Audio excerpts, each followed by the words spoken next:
They thought it would be another relaxed midday talk show, a polite conversation with a prince, a few stories about charity work, and some friendly nods from the panel. But the second he walked onto the set, the mood changed. He wasn't here to entertain or charm. He came with a message, ready to talk, ready to lecture, ready to show he was in control. The panel of hosts, all seasoned, confident women, were not the type to let anyone walk over them. The air inside the studio almost crackled. You could feel the tension before a single word was spoken. The audience clutched their coffee cups and leaned forward in their seats. The stage manager counted down from 5. Behind the desk, one host shuffled her notes. Another adjusted her glasses. A third tapped a manicured nail on her mug, her eyes flicking toward the stage entrance. From the side of the set, the prince appeared. The applause sign lit up, but it was hardly necessary. The audience clapped loudly, some even cheering. He wore a perfectly tailored navy suit, walking slowly, each step deliberate. His faint smile was more like a king greeting his subjects than a guest greeting his hosts. "Welcome to the show," one host said warmly, extending her hand. "Thank you," he replied, his voice smooth but precise, with an edge that hinted at impatience. "It's good to be speaking with people who care about the world beyond their own bubble." It was meant as a compliment. It landed like a jab. One host tilted her head. Another glanced sideways, exchanging a quick look. The cameras caught every reaction. The first questions were easy, about his charity for wounded veterans, about fundraising, about recent events. He gave numbers, told moving stories, but there was a tone to his answers. Every reply sounded like a lesson, as if he were the only person in the room who truly understood hardship. One host leaned forward. "How do you balance this work with family life? I imagine you have a lot pulling you in different directions." He smiled, the kind of smile that carried a message underneath. "It's all about discipline. You either manage it or you don't. I'm used to pressure." Her eyebrow lifted. "And you don't think we know anything about pressure?" she asked, half joking. "Not on the scale I'm talking about," he said instantly. The audience murmured, some laughing, others reacting with a low, "ooh." Another host's eyes narrowed. Her nails tapped faster against a mug. "Different kinds of pressure, I guess," the first host said, trying to smooth the moment. "Perhaps," he replied. "But let's not pretend they're equal." That was the first real crack. The third host finally spoke. "Sounds like you've had a tough time, then. Life in the palace must have been dreadful." Her tone was light, but sharp underneath. "It's not about the palace," he said, turning to her. "It's about duty. Something I don't expect everyone here to understand." The audience reacted again. "Is that right?" she asked, leaning in. "Because I understand duty very well. I also understand that in America, we don't bow or curtsy to anyone at this table." He gave a small, amused smile. "Yes, the famous American frankness. Though I've noticed it often comes wrapped in ego." "Better than wrapped in entitlement," she shot back. The tension grew heavier. The first host tried to change the subject. "Let's get back to the Veterans Gala." "We will," he said smoothly, "but maybe we should clear the air first. I'm picking up on some hostility." "No hostility," the other host replied quickly. "Just an observation. You've been here 10 minutes and already sound like the only adult in the room. I'm starting to wonder if you believe that." His expression stayed the same. "I don't believe it. I know it." The audience's reaction was louder this time. The first host raised her hand. "Let's not make this into—" He cut her off, still calm but with sharper edges. "If we're going to have an honest discussion, let's not dress barbed questions up as harmless ones. And if we're going to have a guest," the other host replied without missing a beat, "let's make sure he knows this isn't a palace. You're not owed deference here." "I wouldn't expect deference," he said. "Respect would be nice, though." "And that works both ways," she said firmly. For a moment, neither of them looked away. The studio seemed to lean toward them, waiting to see who would blink first. Finally, the first host stepped in again, her voice firm but lighter. "Let's take a breath. Now, about the gala." He turned to her, his smile returning, but the edge still there. The tension didn't vanish, It simply settled into the background, ready to flare again at the slightest spark. He didn't have to look directly at her. Everyone knew the comment was meant for her. She took a slow sip from her mug, never breaking eye contact. The camera operator, sensing the electricity in the moment, zoomed in, framing them both tightly. Neither blinked. Neither smiled. What was supposed to be a warm, easy start had already turned into something colder, a quiet battle under the lights. The stage manager held up 2 fingers. 2 minutes until the commercial break. One of the hosts caught the signal and forced a smile toward the wrong camera before correcting herself. A professional to the core, she steered the conversation back on track. "We're back with our guest," she said evenly, "talking about service, family, and what it takes to build something that lasts." "I'd love to," he replied smoothly, "if we can keep the noise to a minimum." He didn't glance at her when he said it. He didn't need to. The message was clear. One of the other hosts forced a laugh, but it sounded more strained than amused. "All right, let's keep it constructive. Let's talk about the gala." "Constructive," he repeated, his eyes sharp and cold. "Yes, that would be new." "New?" she asked, tilting her head. "New for this table." He let the silence hang just long enough to sting. "Look, I respect the platform, but let's not pretend I'm here to be cross-examined by people who skimmed the briefing on the way to makeup." A mix of boos and murmurs rippled through the audience. "I read your whole briefing," the host shot back, "and your book, twice." "Then you know I'm allergic to loaded questions," he said with a thin smile. "Ask what you actually mean." The room buzzed with reaction. Another host stepped in, her voice calm but edged. "Okay, then I'll ask it plain. When people hear you speak about breaking cycles, they also see the book deals, the TV appearances, the constant storytelling. Some think it's healing, others think it's monetizing. Which is it?" "Necessary," he answered without hesitation. "When an institution ignores pain, you put it on the record yourself." One of the panelists lifted her mug slightly. "And when that record turns into your brand?" He finally met her gaze. "And when that brand becomes a weapon in critics' hands, when curiosity is dressed up as civic duty," he paused, folding his hands. "Honesty isn't a weapon. It's a compass." Her smile was polite, but her words weren't. "Your compass seems to point wherever the check's clear." "Ah," he said, letting out a small amused breath. "There it is, the old chorus. Shut up and be grateful. Sorry, I didn't cross an ocean to bow to that." "Good," she replied sharply. "Because this is America. We don't bow. We push back. And right now, I'm pushing back on your tone. You've called one host's questions noise. You've implied another doesn't do her homework. That's not honesty, that's arrogance." He turned toward the camera, smiling again. "If I've been blunt, it's because I've lived the cost of sugarcoating the truth. It kills slowly." The first host tried again to ground the conversation. "Let's focus on what's next.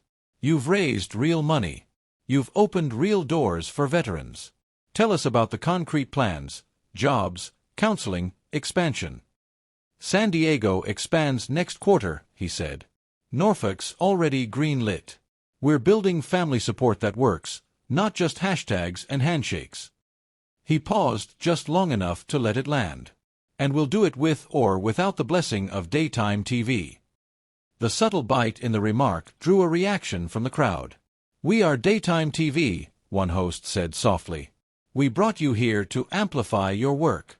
You don't have to step on people to stand tall." He gave a short nod, acknowledgement without apology. "There it is," another host said, her tone cutting. "The royal non-apology. You hear without owning."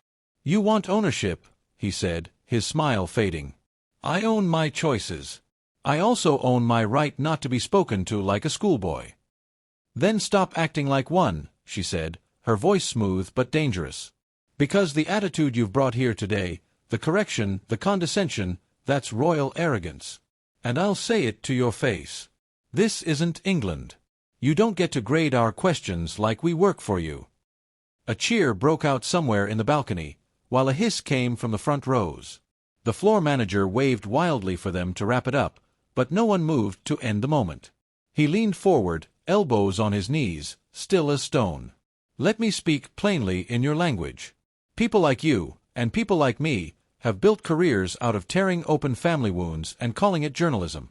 Yes, I chose to tell my story. Your industry chose to hunt it. There's a difference." Her chin lifted slightly. "And my industry also knows when to call a guest rude. Consider this that moment." "Rude is a soft word," he said, his voice dropping even colder. "What I've endured is cruelty. And I see its training wheels wobbling right here at this table." Another host cut in, firm. "We're not doing cruelty. We're doing accountability. So here's mine. Tone down the sneer. We can respect your story and still ask hard questions." "And I can answer," he said, "without pretending the blade is a hug." One of the other hosts leaned forward. "Then here's a hard one. You say you're breaking cycles, but to many people it looks like you're repeating one, turning private pain into public profit. What's the difference?" He looked at her, his voice steady but stripped of charm. "The difference is that they either don't understand, or they don't want to. And that includes some people right here." She flinched, just barely. "That's unfair." The cameras caught every flicker of expression, every shift in the air, and the audience knew the commercial break wouldn't cool this down. Harry leaned back slightly, his voice calm but cutting. "So is most of my life," he said, and the cold in his tone seemed to crawl across the room. The audience reacted, a ripple of goosebumps and a few uneasy murmurs. Sharon placed her mug on the table with a firm thud, like a judge signaling order. "You know what else isn't fair," she said. "Taking cheap shots at people's families when you're losing an argument." Harry didn't even blink. "Is that your way of saying you're about to talk about mine again?" "It's my warning," Sharon replied. "Keep my family out of your mouth. I've been on this show for decades. I've owned my mistakes, I've taken the hits. But you won't use my life as a trampoline to jump higher in yours." Harry tilted his head. "You've certainly jumped on mine." "You put yours on stage and sold tickets," Sharon shot back. The crowd buzzed, like a hive deciding whether to sting. Harry's silence stretched, so long it felt like a rope being pulled tight, until finally it snapped. "Fine," he said, each word deliberate. "You call me entitled and arrogant because I won't pretend kindness is the same as weakness. You criticize me for protecting my family, but you've built segments around your own." Sharon's eyes narrowed. "You don't get to use my life to excuse your manners." "I'm not using it as an excuse," Harry replied. "I'm pointing out the hypocrisy. You've talked for years about your husband's struggles, and you've done it bravely. You understand what it's like to live with pain in public. So spare me the act that you're shocked when I won't bow to the same thing." A heavy silence dropped over the room.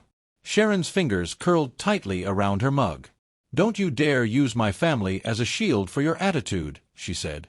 "My husband faced his demons. My kids have their journeys.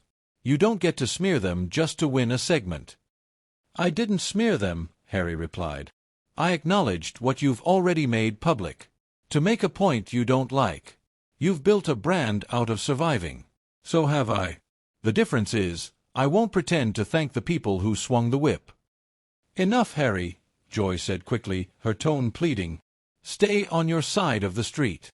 Harry gave her a smile, the kind that somehow made things worse. "I am on my street."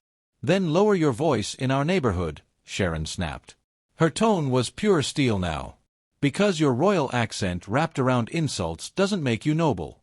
It's just disrespect in a nice suit." The audience clapped loudly, the sound sharp as hail on glass. Harry waited until the noise died. When he spoke again, it was so soft the microphones leaned in to catch it. "Disrespect," he said, "is asking me to excuse the very tactics that nearly destroyed my family, just because they come with a smile and a daytime theme song." "Break," Whoopi announced firmly, cutting through the tension. She gestured to the stage manager.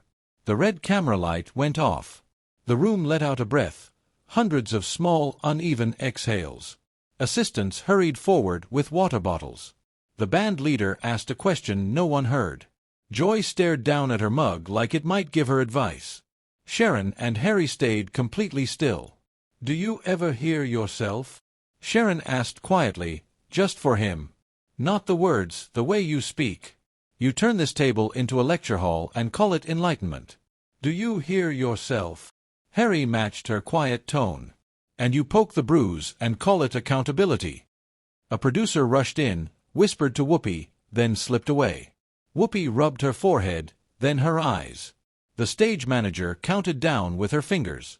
4, 3. The red light came back on. We're back, Whoopi said, steadying her voice. Let's pivot to solutions.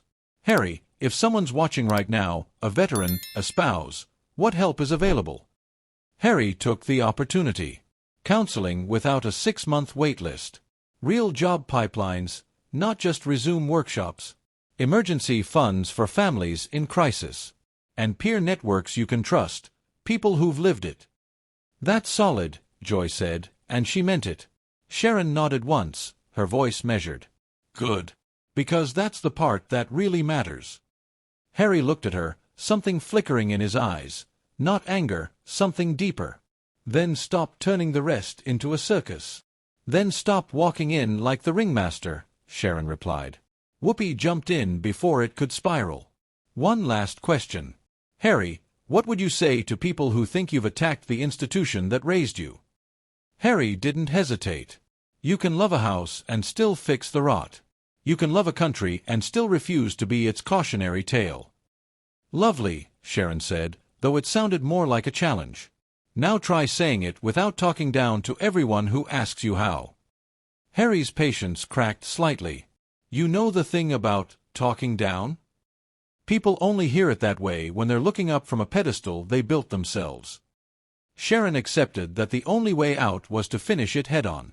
Here's my last word, she said, looking to camera. You've mistaken bluntness for brutality.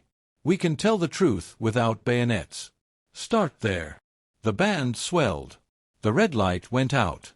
Applause followed automatically. Chairs moved. People shifted.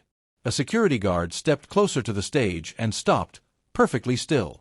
Joy sank back in her chair and let out a quiet breath. If you can't survive 2 more segments of this, she whispered, almost to herself. Whoopi didn't say a word. Instead, her eyes stayed fixed on Harry and Sharon, still locked in a silent stare. Neither one spoke. Their silence was louder than any argument they'd had so far. Above the bright studio lights, heat seemed to shimmer in the air. Behind the thick glass, a producer quietly said, If it breaks, we let it. We're already deep into it. On the desk, a cue card trembled from the draft of the air conditioner. On the carpet below, an invisible line, one no one had drawn but everyone could see, separated the 2 sides. Somewhere in the space between a prince's pride and a broadcaster's backbone, something fragile and bright was ready to snap. The red tally light blinked on. Whoopi gave a small, thin smile to the camera. We're back with Prince Harry, she said softly. I think we've covered a lot of ground this morning. Let's try to end on a good note, Joy added quickly. Yes, let's, another host agreed. Harry, maybe you can share a story from your work that gives people hope. Harry leaned toward the microphone, his voice smooth but his eyes still sharp and cold. Hope comes from truth. Sometimes the truth is uncomfortable, especially for people who only want to hear what flatters them. Sharon tapped her nails once on the desk. You mean the people who have been trying to ask you reasonable questions for the last half hour? Harry didn't flinch. No. I mean the people who confuse curiosity with entitlement, the ones who think they can talk over me because they don't like the answers. Sharon leaned in. No one's talking over you, Harry. In fact, we've been listening to you go on and on, while you keep throwing little insults at my colleagues, at me, and at my family. Harry's mouth curled into a small smile. If the shoe fits. The audience gasped sharply, the sound seeming to suck the air out of the room. Sharon put down her mug with a clear finality. You're proving my point. You're not here to have a conversation. You're here to lecture, and then get offended when someone calls you out. It's pure royal arrogance. This isn't England anymore. No one owes you respect here. Harry's voice dropped low, deliberate and cold. And you're not the queen of anything here, Sharon. Just another loud voice trading on old scandals to stay relevant. Joy winced, and Whoopi raised both hands as if to stop the fight. "Okay, let's not." But Sharon cut her off, her voice gaining strength and sharpness. "You know what you are, Harry. You're a man with no career outside your last name. You've made a mess of your family. Your marriage is tabloid gossip. And you haven't built anything that lasts longer than a news cycle. Without that name, you're just another guy in a nice suit pretending to be important." The audience exploded, some cheering, others booing, all standing. The cameras caught Harry's jaw tightening, his knuckles turning white as he gripped the desk. Whoopi leaned forward, pleading, "Harry, please take a moment." But Harry's voice cut sharply through the chaos like broken glass. "I don't need a moment.